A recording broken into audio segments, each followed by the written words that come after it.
Rwanda's sold off housing for illegal migrants. Are they just taking us for a ride? Also tonight, I'm going to be talking to Nigel Farage. What does Trump really think of David Cameron? I've got all of tomorrow's newspapers today with my panel. It's Tory MP Andrew Rosindell, GB News contributor and broadcaster Albie Amankona, and author Amy Nickell-Turner. Oh yes, and I wonder if you can tell what might be wrong with this woman. So I interviewed for a job earlier this week. The interview went so well. Every question she had, I had a great answer for. I used to work in recruitment. I know how to interview. Get ready, Britain. Here we go.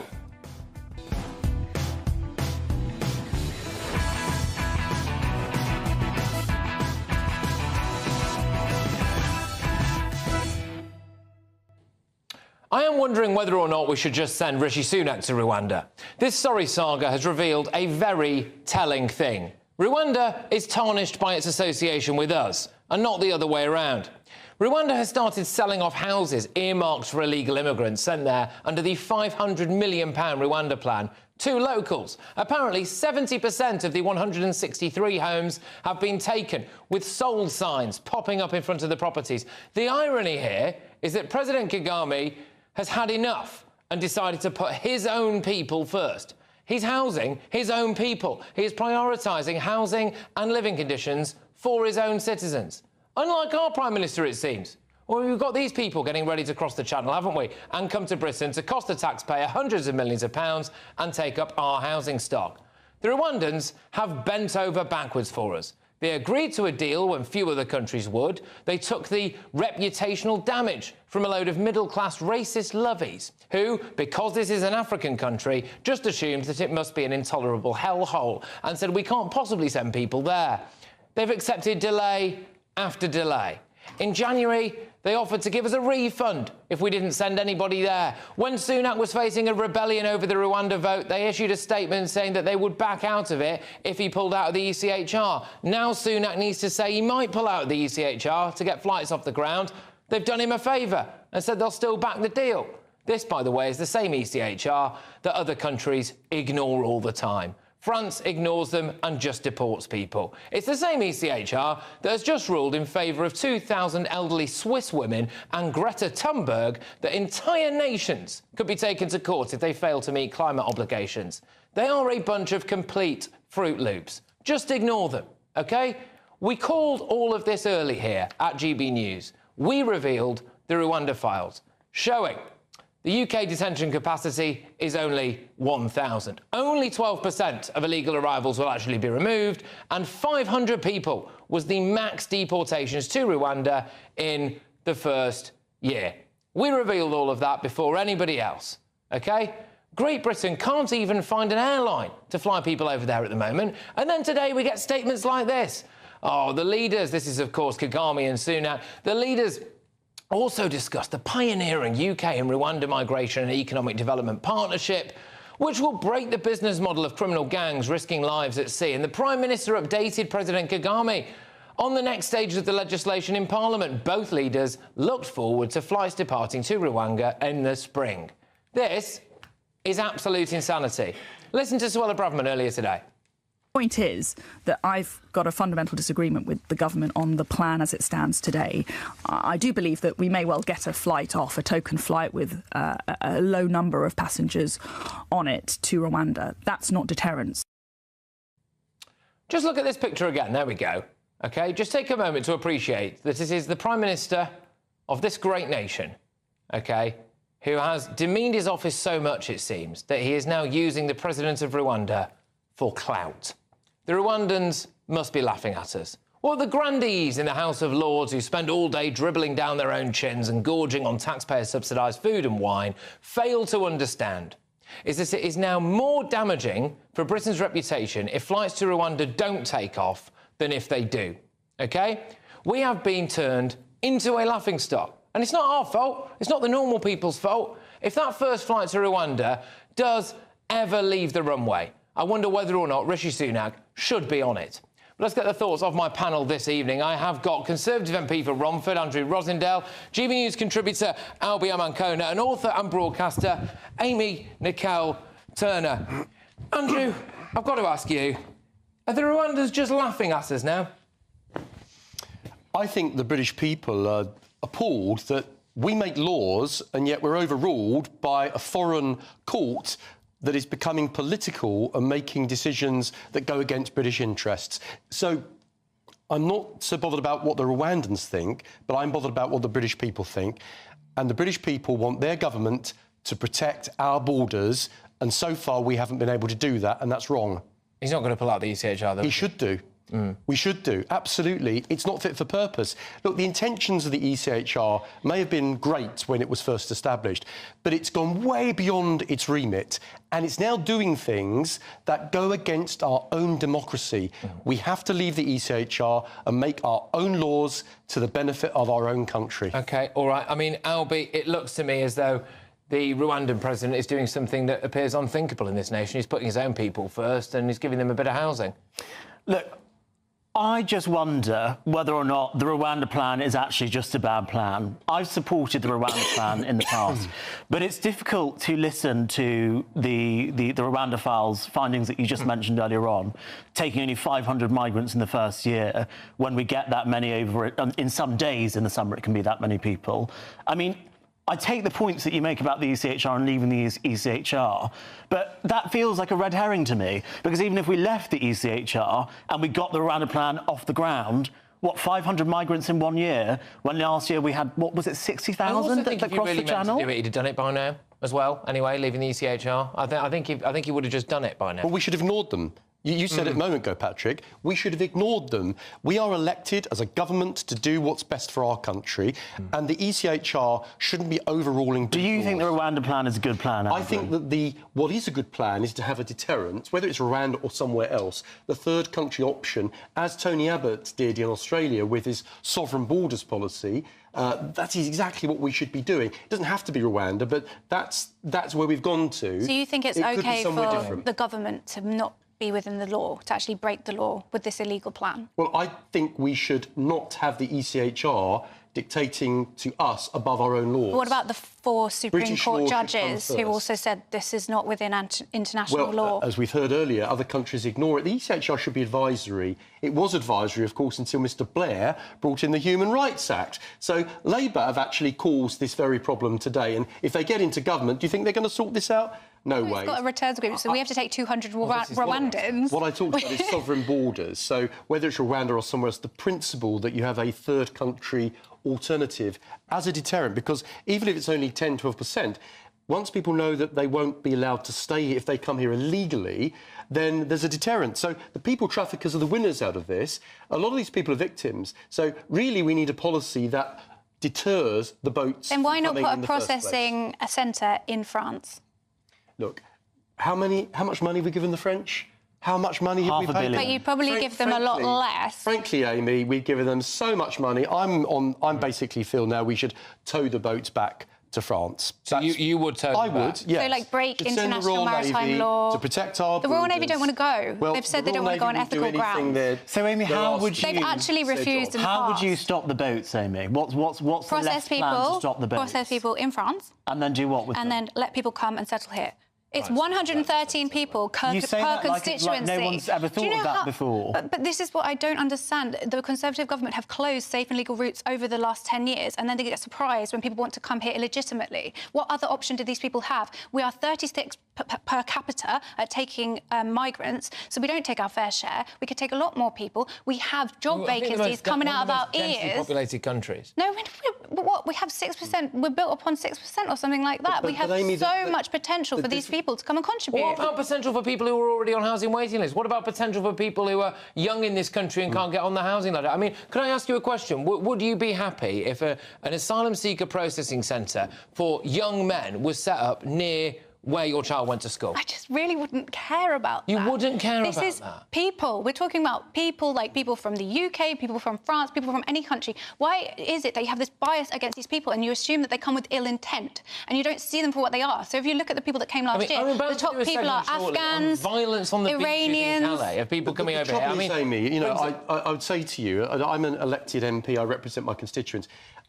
There is almost nobody in my constituency in Romford that would agree with your point of view. There has to be some democratic buy-in from the British people, and they have had enough. If you they think really that, have. then the democratic so buy-in at the moment... much stronger action to protect our borders. Rwanda is not popular with the public. Yes, Rwanda controlling the borders is popular, but the Rwanda policy is not. So how would you control the borders, Amy? I've just said have a processing. What do you mean? I would have a processing place in France. How can we talk about this when the government let in 1.4 million people legally? How is this? They are making a political choice to have immigration into this country, and then you have a problem with 45,000 vulnerable people. In this context, which is, do you believe in open borders? No, I do not believe in open borders, but I believe in playing our fair share when it comes to housing illegal migrants. Why don't we call them vulnerable people? Well, well, there you go. They are illegal migrants. Any thoughts of my panel now? Conservative MP for Romford, Andrew Rosindell, GB News contributor, Albie Amankona, and author and broadcaster, Amy Nickell-Turner. Andrew, would you have Cameron back? No. He's been Prime Minister. He walked out of 10 Downing Street having lost the referendum. I think he's done his time as Prime Minister. Rishi is our Prime Minister. He needs to show strong leadership for our country. I hope he does that, because if we don't, we're going to finish up with the most left-wing Labour government in the entire history of this country, and we're going to rue the day we let Labour back into power. So when you look back, though, and I really do think it is undeniable, and again, I'll go on record and say I am, by the way, not personally calling for David Cameron to come back. and hear people throwing things at their television screens from here.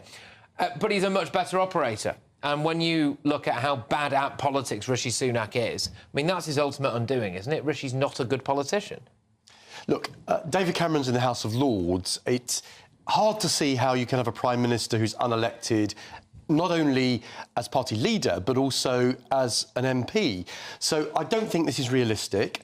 At the moment, we've just got to fight very hard to rescue the country from the prospects of a socialist government, which would do huge harm to our country. Do you know what, Rishi's our leader, so we have to get behind him. Come on, I'll tell you what, just before we go to Amy on this then, right, so what more damage do you think a Labour government would do than, you know, we're in quite a bad situation now, I think many people would agree. So go on, what would be worse under Labour? Oh, there's no end to the damage they would do. So there would be absolutely no serious attempt to control immigration whatsoever. They would quietly take us back into the European Union, slowly but surely, very quietly, but they would do it. That's not something that I would ever want to see happen. I think we're far better being an independent country.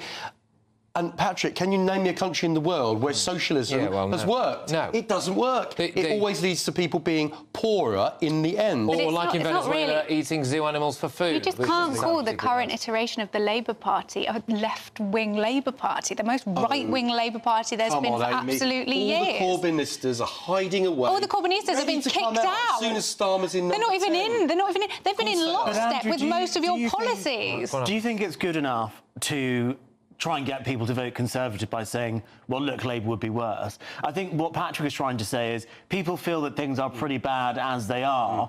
Give me a reason that we should be voting Conservative. Right, so I actually trace a lot of this back to the pandemic and the lockdowns. The damage lockdowns did were horrendous. People are not factoring this in. We borrowed $400 billion. Of course we're going to be in trouble over that. So whichever government was in at the time, they would have made the same mistake. In fact, Labour would have carried on lockdowns longer and deeper. So we've now got to gradually rebuild our economy. We've got to carry on with our work for trade agreements around the world, and we're doing an incredibly good job at that, despite all the scare stories that we wouldn't be able to do it. What we don't need is a dose of socialism. What about Suella Braverman, though? I mean, you know, do you think that it's right for her to come out on radio or TV or whatever and say those things, saying, I don't believe Rishi Sunak when he's going to leave the ECHR. I think we're heading for a loss. I mean, is she just saying the truth? Look, I agree with what Suella is saying in the main. She was right about the ECHR. The Conservative Party needs to bite the bullet on this. Frankly, the principles of human rights are completely correct, but we don't need a foreign court overriding our laws and making laws over and above what's in our best interest. I want to whiz you over to a story that I know is going to get a good reaction from my panel now. As if Rishi Sunak didn't need any more reasons to leave the ECHR. Today, OK, that particular court sided with a 2,000-strong army of, it says in my script here, geriatric Swiss women. Now, I think that's a bit mean, all right?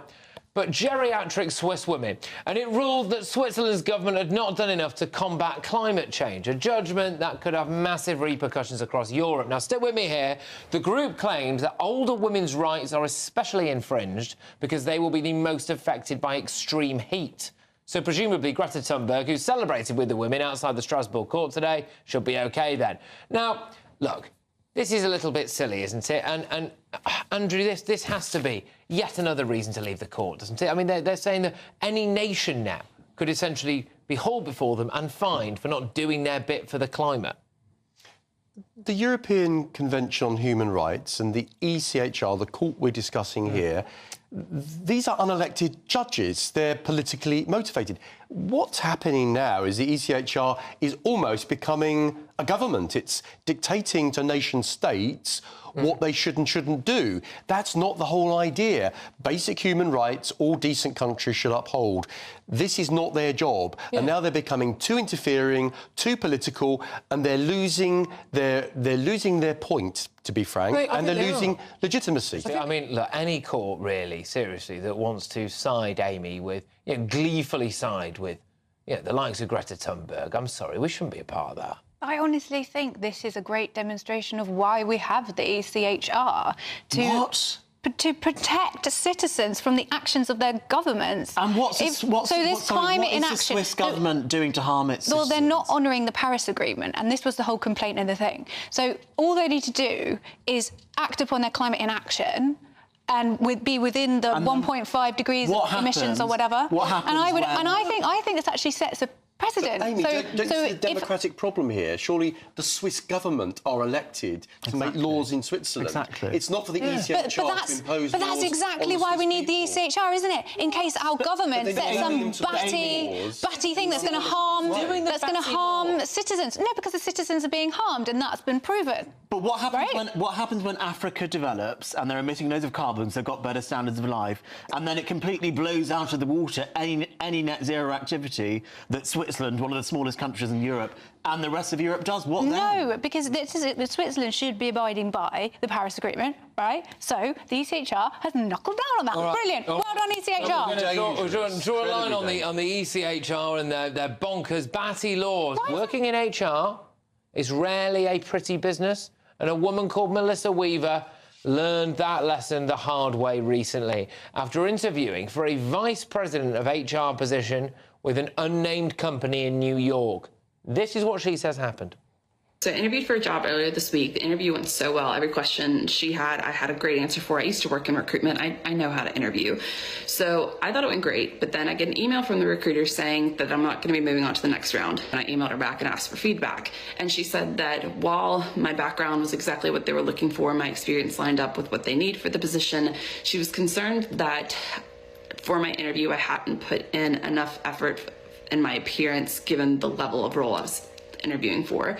So my question is, does not wearing makeup for women to job interviews or to jobs make it seem like they aren't putting as much effort or care into their job? It doesn't really have anything to do with it. Presentation is important. How you look, how you come across, how you dress is very important in lots of jobs. I don't know the particular circumstances of this particular lady, but I do think that it's very important that we all look right for the job we're undertaking. I'm a member of Parliament. If I was walking around in jeans and a T-shirt in the House of Commons, my constituents would rightly say, what are you looking like? I think it's the expectation of makeup, though, isn't it? Have you ever been expected to wear makeup? Right, you see. Whereas I think there's an expectation on me as a woman to wear makeup. It's not something that I would normally do. No. But look, we should all dress appropriately for the job we're doing.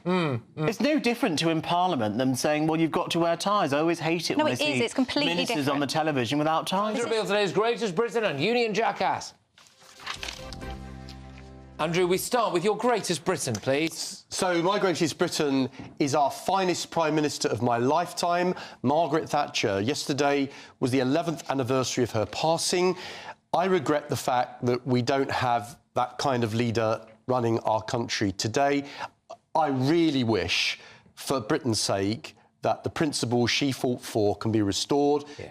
She made us feel great about our country again, and I think we owe her a huge debt of gratitude. So she is, and always will be, my greatest Briton. Well, I'll tell you what, it's an incredibly strong start. I'm sorry, good stuff, but... Give it to Beyonce. It's Margaret Thatcher, there we go. Right, OK, Union Jackass time, go on. Well, I want to give the Union Jackass to these ex-Foreign Office officials that think we should abolish the Foreign Office and be embarrassed about our incredible history, change it to something called the International Relations Office or something ridiculous like that. I think we should be proud of British history, and the Foreign and Commonwealth Office has played a vital role in that. Thank you very much, everybody. Thank you. I've thoroughly enjoyed tonight's show. I'll be back tomorrow from 9 p.m. Up next, it's Headliners. They're ready to rock and roll. I will see you tomorrow.